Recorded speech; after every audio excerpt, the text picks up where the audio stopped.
Con nosotros vamos ya al espacio de la entrevista de Hechos AM. En este espacio, en los últimos días hemos estado conociendo, puntos de vista de diferentes sectores sobre el proceso electoral que vive El Salvador. Estamos exactamente a 25 días de esa elección presidencial. Hoy vamos a hablar de sindicalismo y de política. Vamos a hablar qué piensa el sector trabajador sobre lo que está ocurriendo o las propuestas que están presentando los diferentes candidatos a la presidencia de la República. Pero comenzamos poniendo algunos hechos en contexto. Estamos a 25 días para las elecciones presidenciales del 3 de febrero de 2019 y las encuestas continúan dando como favorito al candidato de Ghana, Nayib Bukele. Mitofsky presentó ayer los resultados de su más reciente sondeo de opinión realizado entre el 5 y el 7 de enero.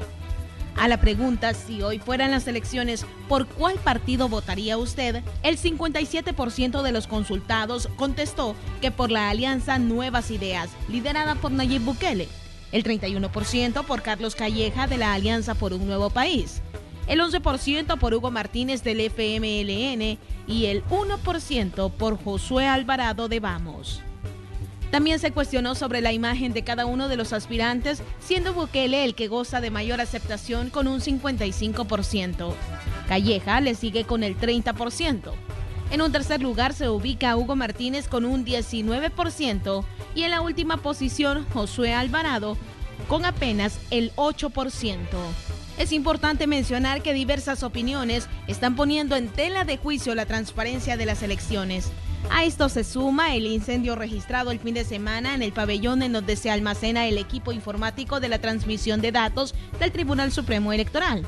Sin embargo, tras una reunión que sostuvieron los miembros del ente contralor con la embajadora de los Estados Unidos, Jean Elizabeth Mains, la diplomática respaldó el trabajo que la institución realiza de cara a los comicios presidenciales. Elección libre y confiable. Y de nuestra parte tenemos 100% de confianza en todo el trabajo que el tribunal está haciendo y también tiene delegaciones de la Unión Europea, también de la OEA. Quienes también están a la expectativa de los resultados de las elecciones son los miembros de los diversos sindicatos de instituciones gubernamentales. Y precisamente, para ampliar sobre este punto, damos paso a la entrevista de Hechos AM. ¡Comenzamos! Así es, saludamos a nuestro invitado de esta mañana de miércoles. Se trata del secretario general del Sindicato de Trabajadores Municipales Astram, Rolando Castro. Buenos días, Rolando, bienvenido a la entrevista de Hechos AM. Muchas gracias, Manuel, por la invitación y es un placer estar compartiendo con ustedes. ¿Cuál es la evaluación, Rolando, que hacen ustedes de esta campaña presidencial? ¿Qué han visto, digamos, en este tiempo en el que ha transcurrido y en el que hemos escuchado las propuestas de los diferentes candidatos a la presidencia de la República? ¿Cómo lo ven ustedes desde los sindicatos? Bueno, en primer lugar, bajo el contexto actual es un poco atípica la actual campaña. Si uno analiza que los medios tradicionales, para qué lado han estado un poco más inclinados, todos nosotros sabemos que los grandes medios, especialmente los escritos, han estado atacando de forma permanente a Nayib Bukele. Lo que pasa es que en alguna medida los medios alternativos en este momento son parte de una realidad y el candidato Bukele, prácticamente partiendo de ese movimiento, más el tema de la gobernabilidad que garantizó en la alcaldía de San Salvador, lo tiene hoy catapultado como una de las principales cartas. ¿Por qué digo algo atípico? Porque uno, cuando vienen las elecciones presidenciales, las últimas, por ejemplo, entre el FMLN y Arena, uno sabía de que acá alguien para llegar a ser presidente solo tenía dos vehículos para llegar, que era Arena y el FMLN. Pero las condiciones actuales dicen totalmente lo contrario. Nayib no va por parte del FMLN, ni tampoco va por parte de Arena. El FMLN, siendo un partido de gobierno, está prácticamente tirado a una tercera fuerza política en este momento. Y Arena que le está costando mucho despegar. La verdad, tenemos un candidato de Arena que tiene más de 2 años y medio, 3 años de estar en campaña.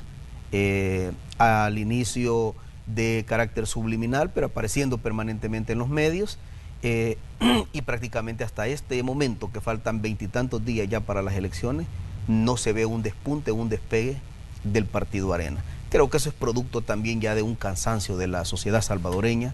Yo no veo solamente como la percepción de la gente que Nayib despierta emociones, sino que también veo una buena parte de la población diciendo estamos hartos, estamos cansados de Arena y del FMLN. Es parte también de un desencanto político de la sociedad salvadoreña.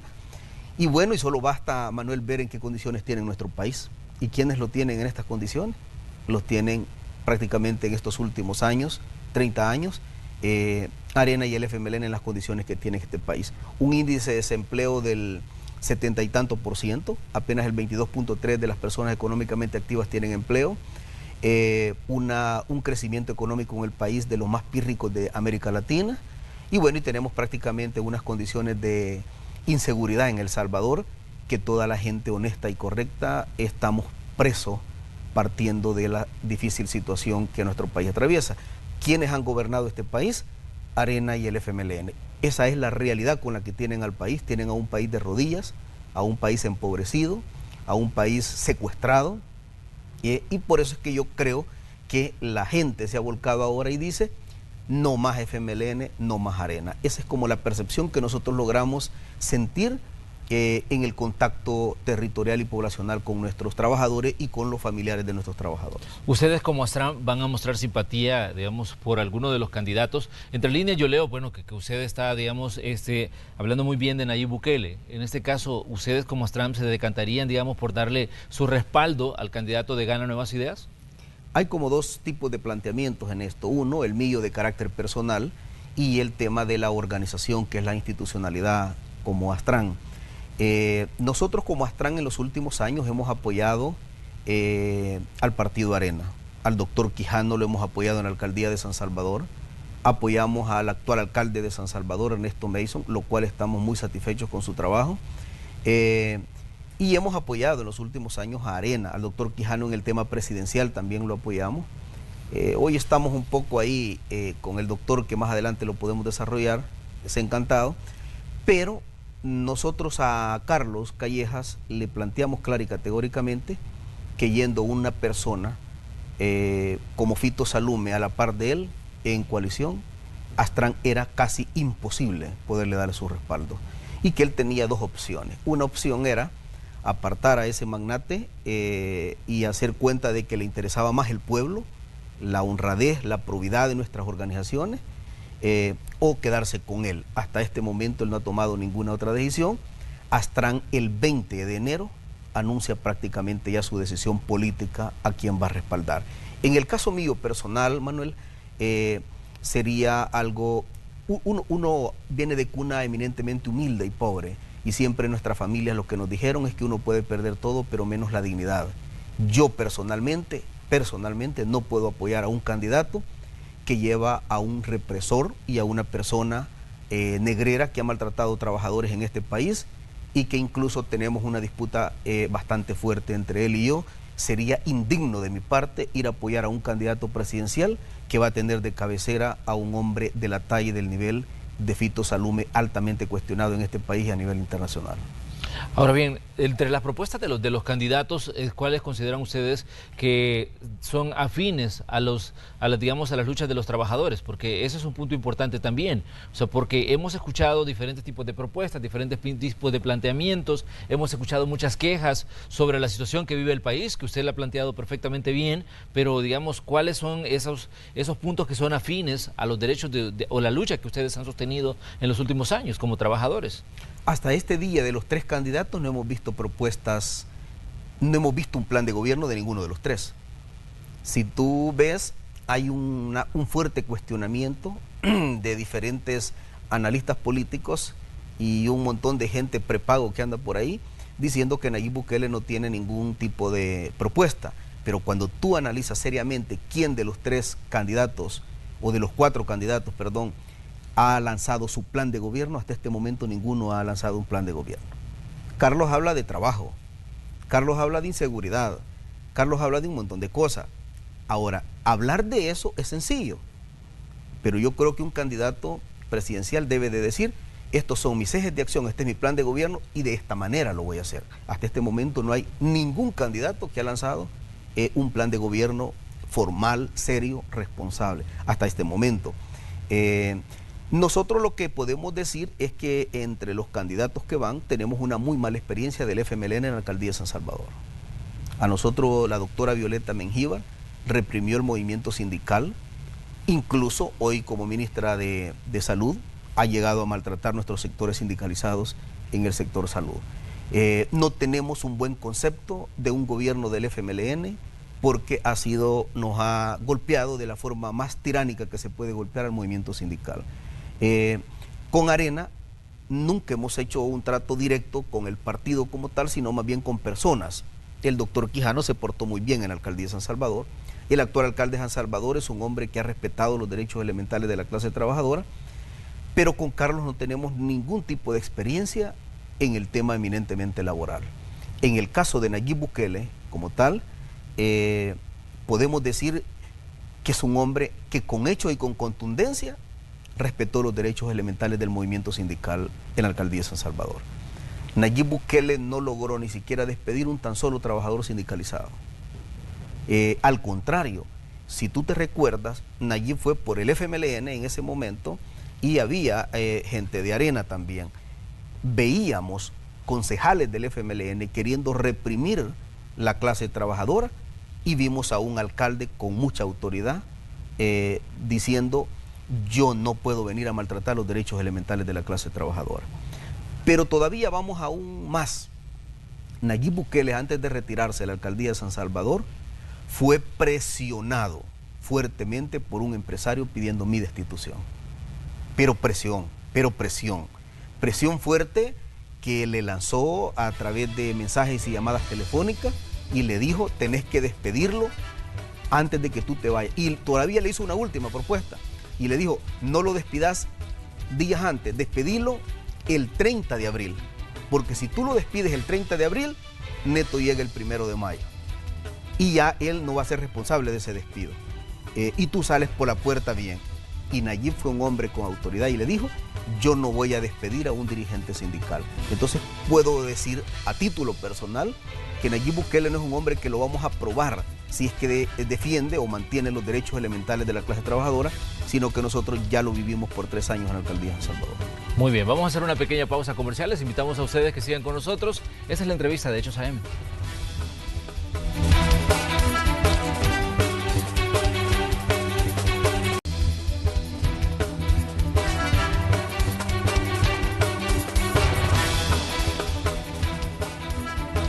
Gracias por continuar con nosotros. Esta mañana estamos conversando con Rolando Castro, secretario general de la Asociación de Trabajadores Municipales ASTRAM, y estamos hablando sobre la campaña electoral, estamos hablando sobre lo que está pasando camino a esta elección que va a tener lugar el 3 de febrero de este año. Rolando, pero ¿qué piensa usted cuando se habla o se dice que Nayib Bukele que dejó endeudada la alcaldía de Nuevo Cuscatlán y dejó igual en muchos problemas económicos la alcaldía de San Salvador, y que el proyecto, por ejemplo, del mercado Cuscatlán fue un rotundo fracaso? Usted ha estado trabajando por años dentro de la alcaldía. ¿Cómo ve este tipo de situaciones?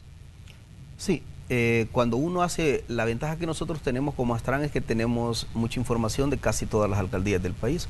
Y cuando uno hace un comportamiento de carácter financiero, un análisis financiero de todas las alcaldías del país, y yo te podría garantizar, Manuel, con plena contundencia de que no hay ninguna alcaldía que nos endeude.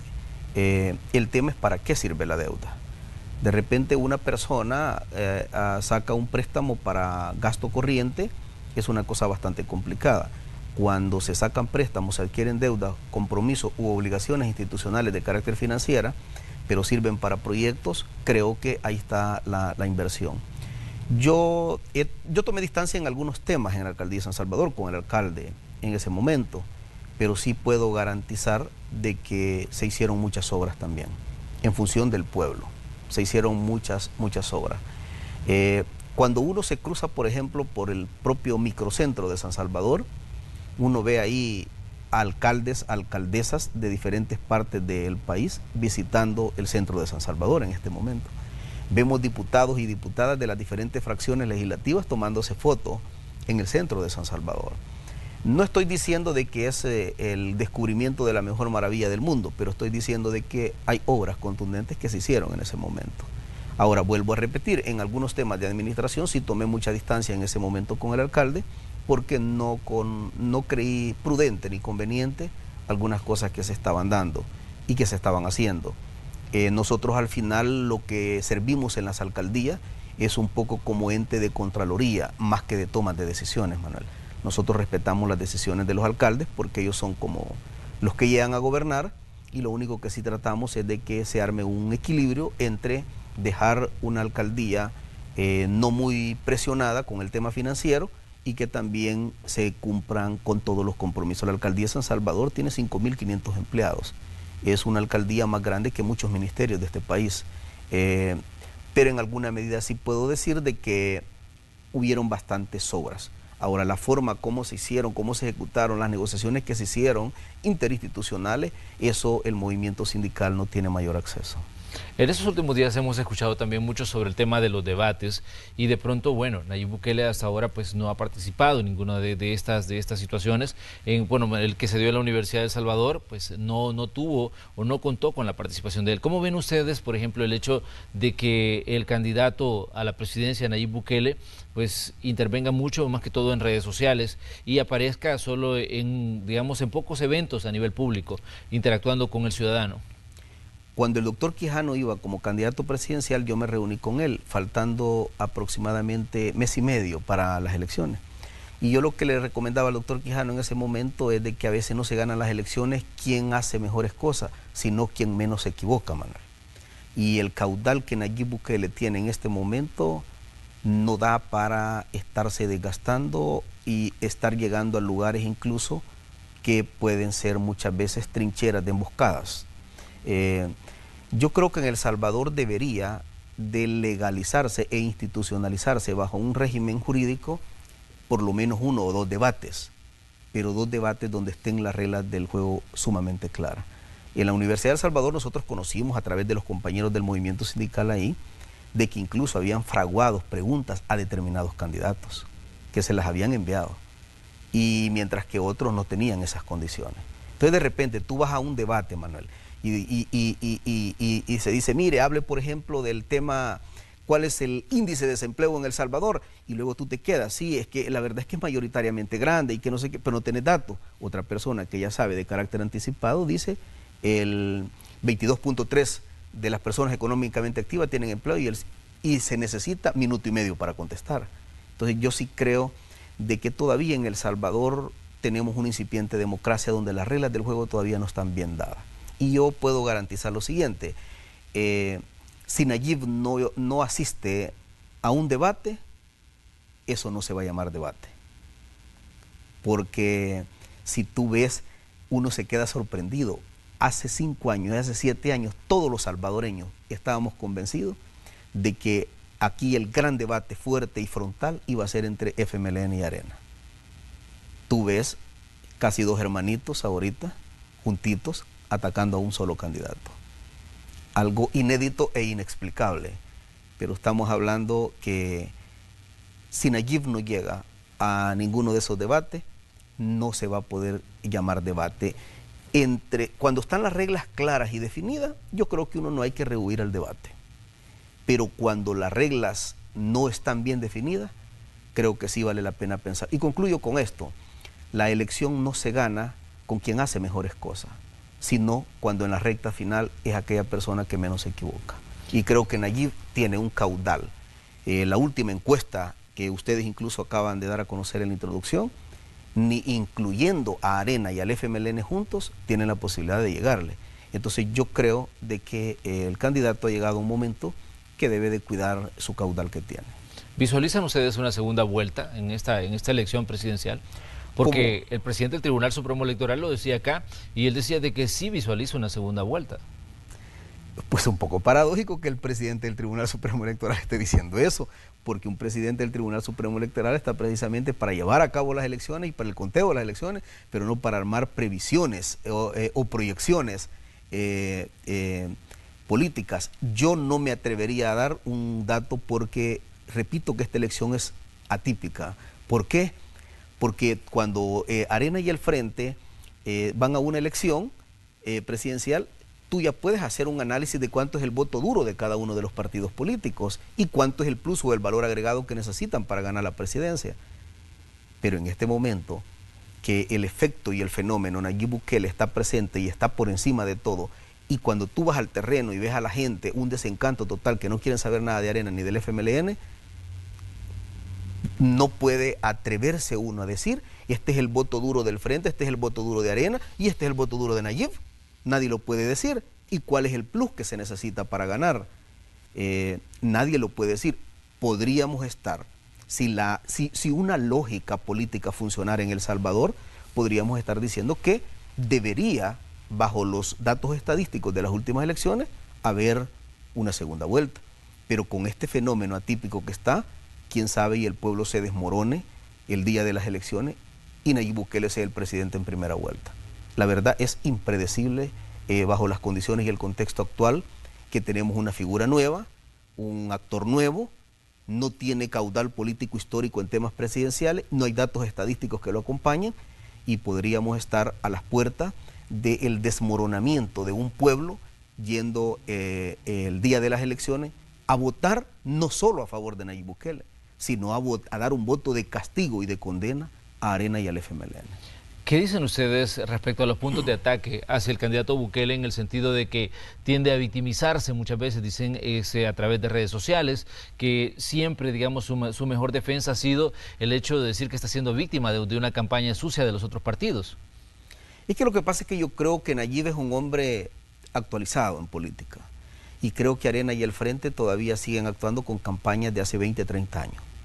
Pongo un ejemplo, yo ayer vi un señor que dicen que es psicólogo o psiquiatra, no sé. Un amigo me decía que entre un psiquiatra y un loco es poca la diferencia. Perdón, eso me dijeron, no lo estoy diciendo yo. Pero cuando veo a una persona de esa haciendo un ataque despiadado en una de las principales televisoras de este país, tú te pones a pensar y dices, ¿hasta dónde ha llegado ya los partidos políticos? O sea, recurrir a una cosa tan vil, tan baja y tan burda, la verdad, esta ya no es la sociedad que teníamos hace 20 años, Manuel. Antes llegabas tú con un cántaro y decía el partido Arena, esto es Arena, y la gente estaba condenada a ir a votar por ese cántaro, aunque después lo pagara 500 veces más caro. Antes llegaba con una camisa del FMLN y con esa camisita comprometían a la gente. Hoy nuestro pueblo es otra sociedad. Poner gente como ese señor que tuvieron el día de ayer en una televisora es hacerle más campaña a Nayib.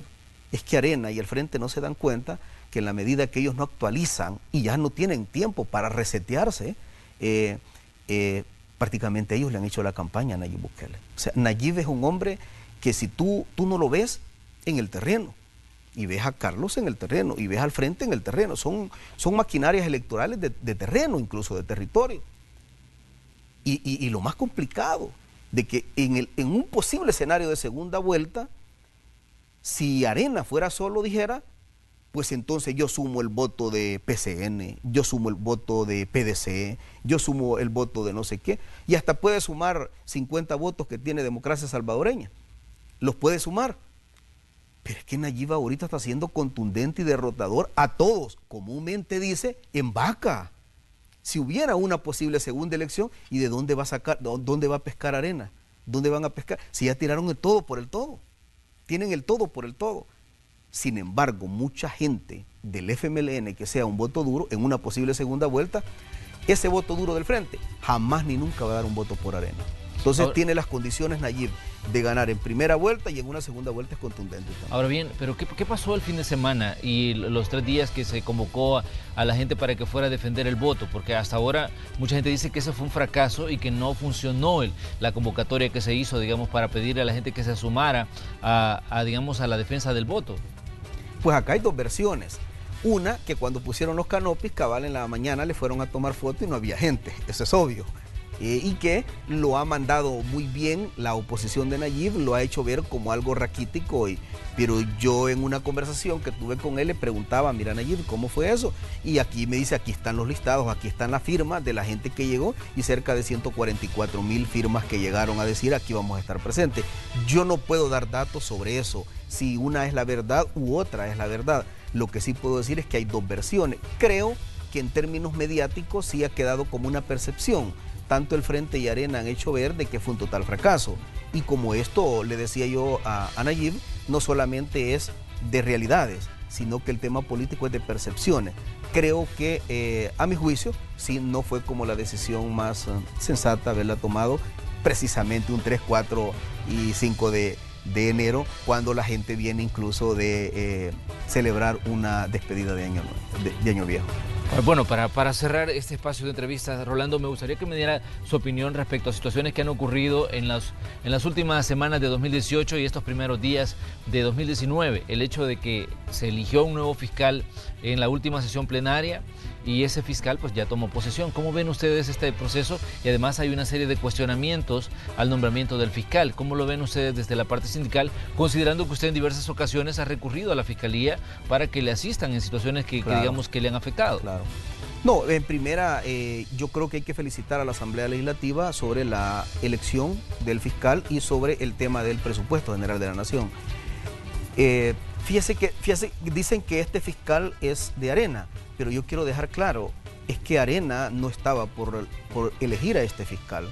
Arena más estaba involucrado y comprometido con la reelección de Douglas Meléndez. Es más, si nosotros vemos todo el desarrollo de las plenarias, vimos al doctor Quijano sumamente comprometido con la reelección de Douglas Meléndez, a tal grado que hizo uso de el reglamento interno y suspendió cerca de 2 comisiones políticas porque consideraba que no tenía los votos Douglas Meléndez para la reelección. Los que están hablando de inconstitucionalidad son precisamente los que trabajan para un empresario que se llama Fito Salume y que ese señor anduvo encampañado pidiendo la reelección de Douglas. Es más, yo denuncié que Fito dijo muchas veces que tenía el control de la fiscalía. Y resulta que Fito lo legalizó y lo legitimó cuando salió a hacer una gira en todos los medios de comunicación a pedir la reelección del fiscal y a chantajear y amenazar a los políticos diciendo que aquel diputado que no votara por la reelección de Douglas le iba a tocar muerte política. Fueron las palabras textuales de este empresario. Fue tanto el desencanto que ni siquiera la Alianza Nuevo País, donde él forma parte, votó por eso. Quiero decirte que nosotros, la clase trabajadora, nos sentimos contentos con un nuevo fiscal. Si tú analizas desde la parte curricular incluso, tenemos un hombre hasta con maestría en Derecho en este momento en la Fiscalía General de la República. Mientras antes tenías a un fiscal que hasta era cuestionado por el título universitario que tenía. Creo que el país necesita estabilidad jurídica para toda la sociedad y creo que los delincuentes deben apresarse. En efecto, como tú lo planteaste, Douglas Meléndez quedó pendiente con nosotros porque nunca quiso investigar las denuncias que nosotros presentamos con pruebas contundentes y fehacientes a la Fiscalía. Hoy con este nuevo fiscal vamos a hacer uso de eso, pero no solo eso. Vamos a dar a conocer que profundicen también la investigación sobre el ROS, que hemos sido condenados en este país. Hay un periodista de origen costarricense que acaba de sacar una publicación que dice que entregó al empresario Fito Salume una copia del ROS. Estamos sacando firma y estamos preparando una comitiva de cerca de 12 sindicatos en este país para viajar a Estados Unidos, al Departamento del Tesoro, para ir a decir de que se investigue desde los Estados Unidos de América, en conjunto con la actual Fiscalía General de la República, qué pasó con el ROS. La verdad nos sentimos satisfechos por un nuevo fiscal. Creemos que hoy sí el país tiene un fiscal competente, capaz, y yo no lo veo partidario.